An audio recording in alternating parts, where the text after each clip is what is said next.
তোমরা দেখছো বিএস প্র্যাকটিসের ইউটিউব চ্যানেল। আশা করি থাম্বনেলটি দেখেই তোমরা ভিডিও ক্লিক করেছো। অনেকে হয়তো ভাবছো এখনও পর্যন্ত তোমাদের নিয়োগের নোটিফিকেশানই দেওয়া হলো না, তাহলে কিভাবেই বা তোমাদের ভ্যাকেন্সি কমে গেল।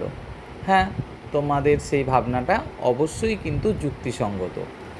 এখানে কিন্তু শুধুমাত্র সেটাই বলা হচ্ছে যেটা কিনা আনুমানিক ভ্যাকেন্সি, যে এত ভ্যাকেন্সি হয়তো বা দেয়া হতে পারত, কিন্তু সেই ভ্যাকেন্সি থেকে আরও অনেকটা ভ্যাকেন্সি কিন্তু এক ধাক্কায় কমে যাবার প্রবল সম্ভাবনা ইতিমধ্যে দেখা যাচ্ছে।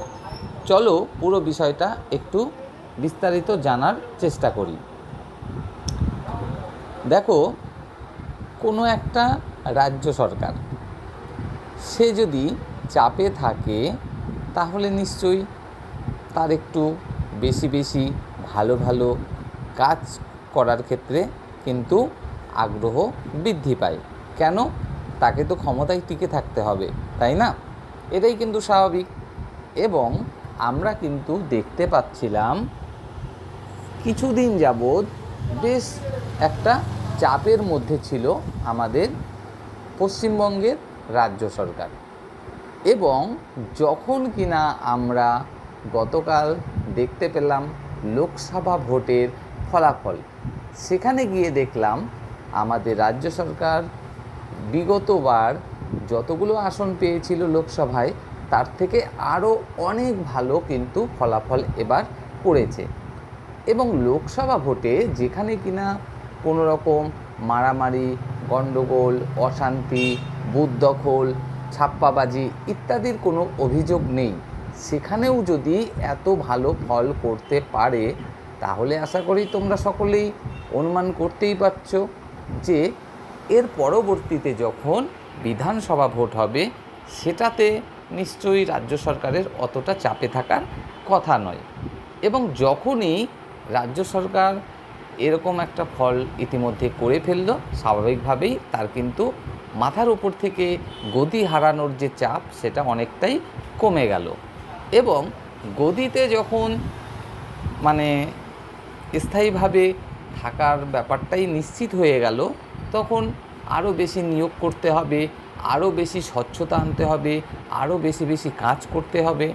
এই প্রবণতাটা কিন্তু অনেকাংশে কমে যাওয়াটাই স্বাভাবিক। তো সেই কারণেই কিন্তু বলা হচ্ছে পরবর্তী যে প্রাথমিক শিক্ষক নিয়োগ প্রক্রিয়ার নোটিফিকেশান, সেটা হয়তো বা অবশ্যই আসতে চলেছে আগস্ট বা সেপ্টেম্বর মাস নাগাদ। কিন্তু সেক্ষেত্রে যে ভ্যাকেন্সিটা হয়তো বা দেওয়ার একটা সম্ভাবনা ছিল বেশি বেশি নিয়োগ দেখানোর জন্য, সেটা হয়তো বা আর হচ্ছে না। অবশ্যই নোটিফিকেশান আসবে, অবশ্যই নিয়োগ হবে, কিন্তু সেক্ষেত্রে ভ্যাকেন্সি খুব বেশি দেখানোর কিন্তু কোনো রকম প্রবণতা আর রাজ্য সরকারের থাকলো না। এটাই কিন্তু স্বাভাবিক। তো যাই হোক, তোমরা অনেকেই হয়তো বাজে কমেন্ট করতে ব্যস্ত থাকবে, উল্টোপাল্টা কমেন্ট, যে রাজনীতির সাথে এই নিয়োগের কিসের সম্পর্ক, হ্যানা ত্যানা, এরকম হবে না, এরকম হবে, এত হাজার ভ্যাকেন্সি হবে, অত হাজার ভ্যাকেন্সি হবে। বাস্তব ক্ষেত্রে আমি কিন্তু যতগুলো ভিডিও করি, একদম উল্টোপাল্টা যুক্তিহীন ভিডিও কিন্তু করি না। তো যেটা বাস্তবতা, সেটা নিয়েই কিন্তু আমি সবসময় ভিডিও করতে পছন্দ করি, এবং সেটাই কিন্তু ভিডিওর মাধ্যমে তুলে ধরি তোমাদেরকে। অর্থাৎ 22-23 টেট পাস করে যারা ইন্টারভিউতে বসবে আগামীতে, তাদেরকে একটাই কথা বলবো যে ভ্যাকেন্সি কিন্তু সত্যি খুব একটা বেশি কিছুতেই আশা করা যাচ্ছে না পরবর্তী নিয়োগের ক্ষেত্রে। তো তোমরা সেইভাবেই কিন্তু প্রিপারেশান নাও।